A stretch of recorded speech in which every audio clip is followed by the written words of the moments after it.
Hi everyone, the big day has arrived. We're ready to release estimates, also known as treatment plans.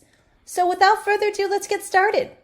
Estimates are easily created right within the SOAP format. When adding a SOAP template, there will be an Estimates tab located right next to the Details tab, right within the Summary section of the SOAP. Once you click on Estimates, you'll then need to click on Add a new treatment plan. This function will date and timestamp the creation, and it basically mimics the plan section where you add your products and services. However, I'd like to make mention of a few key components before we jump into entering products and services. First, naming the treatment plan is recommended as it will allow for a quick reference in the future. All you need to do is click on the icon located here and the title becomes completely editable. Next, the icon located next to the edit pencil is to duplicate the treatment plan.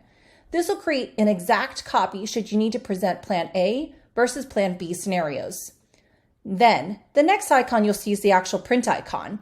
Currently, you will not have the capability of accepting electronic signatures on these treatment plans, so you'll need to print it out if you want it signed. Lastly, the red trash can icon would be to delete the treatment plan if it was no longer needed or if it becomes irrelevant. Now, moving forward to products and services. They are entered as usual, but the only difference is that you are able to enter a high and low quantity. This will allow for variations in potential protocols, and it provides leeway from a financial standpoint as well. Each line item will individually allow for the product or service to either be approved, rejected, or completely discarded.